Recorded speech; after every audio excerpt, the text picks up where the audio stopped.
All right, let's get the ball rolling. Let's have some fun. Oh, I'm so excited. Okay. Hello, my friends. Welcome back to another Make It Monday with Bob's Red Mill. It's me again, Matt Weinstein, aka Glass of Weinstein. Today, I am not only super excited, but I'm also really proud to be sharing with you my recipe for matzo balls, or knedlach, as it's called in Yiddish. Matzo balls are a traditional food that we eat on Passover. Happy Pesach, Chag Sameach to all of my friends who are observing right now. Matzo balls are a delicious, comforting food. I have so many memories eating these at home with my family. My mother makes hers, my grandmother makes hers. We used to go to Long Island and have my Aunt Sherry's matzo balls that were also delicious. But today, I'm showing you my dedicated gluten-free homemade version of these matzo balls. So grab a glass of Weinstein. I'm so excited. Let's get cooking. Now, a traditional matzo ball is made with matzo meal and eggs and chicken schmaltz. Schmaltz is fat, the fat that rises to the top when you're cooking your soup. You scrape it off and you throw it in. So that's how a traditional matzo ball is made, with matzo meal, which is normally very full of gluten, because matzah is a thin wheat cracker. The story behind that is that when the Jews were escaping slavery in Egypt, they didn't have enough time for their bread to rise, and they only had matzah. And so, tradition is that for 8 days while we're observing this holiday, we eat matzah. The thing is, matzah is not gluten-free, so I had to sort of take some liberties here to find ingredients that were not only gluten-free, but also that were kosher for Passover, because there are some grains and things that we can't have. So, the ticket that I found is our Bob's Red Mill cassava flour. Cassava is the yucca, it's like almost a potato. It's a root that's really, really great for gluten-free substitutes, and I found that this really helped to make these matzo balls delicious. We're also going to have some help from some potato flour and some tapioca starch and some other little ingredients that you might not have thought of. So let's get to it. I have all of my little mise en place bowls all ready to go. Let me show you the steps. So like I said, the base for this is going to be our cassava flour. It's going to be that nice, hearty, yucca potato-y kind of base. So I've got 1/4 cup of our cassava flour. Everybody in. And just to help, provide a variety of bite and texture, I have 2 tablespoons of potato flour, which is pretty traditional in some knedlach recipes. And then I also have some tapioca flour starch as well.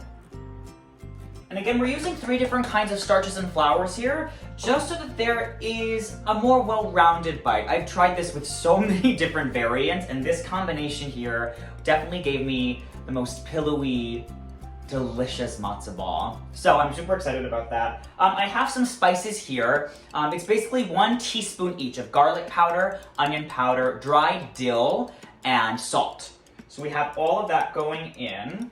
I also have some fresh parsley that I'm going to combine in here. Oh, some of these pieces are still a little big.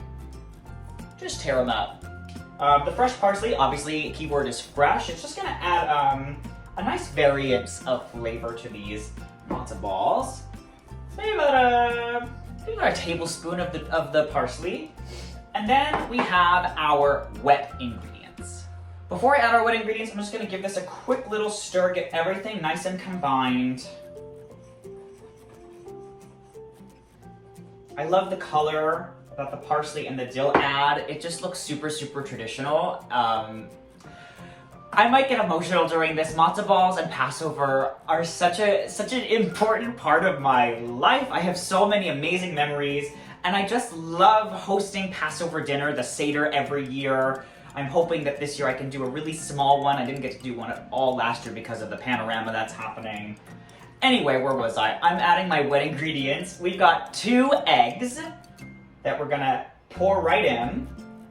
I didn't have any schmaltz. I'm sorry, Mom, please don't kill me, but I've just got 2 tablespoons of oil. If you have chicken schmaltz on hand, go ahead and use that if you're vegetarian, or if you just don't have chicken schmaltz, because it's kind of a weird thing to just have on hand. Whatever oil, canola, vegetable, olive, you can use whatever oil you like. And then this was the sort of like huge aha moment. 2 tablespoons, trust me, 2 tablespoons of white vinegar. It's gonna help to get our matzo balls to be a little more of the wet batter that we want. It's also going to help to really round out all of the flavors.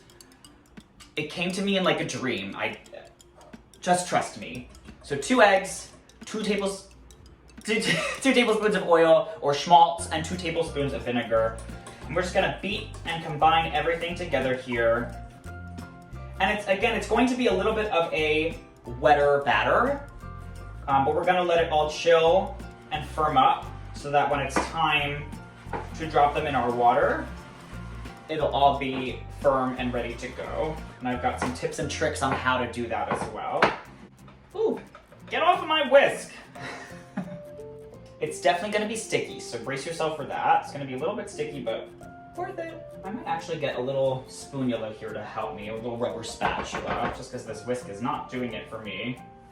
It's like a live theater. There's always, you never know what's gonna happen. Try, help me scrape down. Yeah, this would have been a better thing to use. Okay. And just get everything, you want it to all be kind of together in the bowl. That way it all firms up together. Look at that. So that's what you want it to kind of look like. Again, it's gonna be a little wet, it's gonna be a little sticky, but that's what we want. The next step is pretty simple. I'm gonna let this chill in the fridge for 15 minutes. That's gonna help everything to set and kind of get familiar with each other. And then I'm gonna get some water boiling, and then we'll start the cooking process. All right, it's been 15 minutes. I just pulled these out of the fridge. I'm gonna show you some tricks to rolling out your matzo ball. So I've got a little cup of cold water here. I'm gonna get my hands a little bit wet. The water is going to help the batter from sticking to your hands. What I'm gonna do is just using my fingers, just pull a little bit, and you just wanna delicately roll. You don't wanna really squish them, otherwise they're gonna get a little tough. Just until they're balls. And this recipe is gonna yield about 8 to 10, depending on how large or how small you make them. You want them to be pretty equal size, if not perfectly equal. I know perfect is a hard thing to attain, but you want them to cook evenly. If you have an ice cream scoop, you can probably use that, but this feels a little more authentic to me to roll them by hand. So again, getting your hands wet is gonna really help them to not stick, because it is a pretty sticky batter. Look how gorgeous with all that fresh parsley and that dill in there.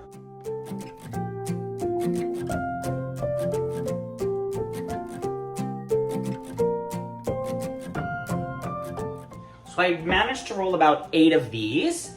They're pretty good size. I've got my water boiling. You want it on a pretty rigorous rolling boil here when you drop them in, and then we're gonna drop it and let them kind of all simmer. So just delicately place them in. Ooh, one at a time. Space them out as much as you can. They are going to expand a little bit. So just keep that in mind if they do kind of all merge together. It's just part of the process. They'll be okay. Gorgeous. If you need to do another little roll before they drop in, go ahead and do that. I'm doing that. All right, I'm gonna pop this lid on. I'm gonna lower the heat to about a medium low, just so they can keep simmering together. And these are gonna cook for about 10 to 11 minutes, and then we'll give them a check. All right, my timer just went off. I'm gonna show you a closer look in a second, but I'm gonna click my heat off. These have gotten so big. I mean, look at these gorgeous, oh, look at him float around in there. Look how huge they got. They're floating on the top, which is a fabulous sign. They're nice and light. The apartment smells amazing. I can't wait to get these all plated up. I got my fancy bowl ready. I got my soup ready to go. Let's get this plate together. All right, I've got my little setup. I'm gonna give these a little try.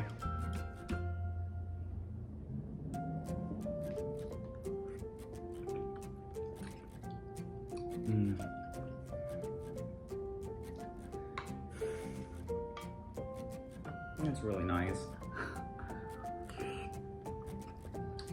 They're so tender, so fluffy. Still just like a little bit of a bite to them, which is kind of nice. Wow. I'm really happy. I'm just gonna eat this whole one. I think it's so incredible, the power of food memories. One bite of this soup and these matzo balls, and I just am flooded with so many memories from the 27 years of my life. Thank you so much for joining me for this very special Make It Monday with Bob's Red Mill. To think, I almost chose the name gluten-free matzo baller instead of Glass of Weinstein. Until next time, my friends, if you're observing, happy Passover. If not, enjoy this delicious matzo ball recipe. If you can find the time to share with your loved ones, enjoy it. Bye, everybody. Mm.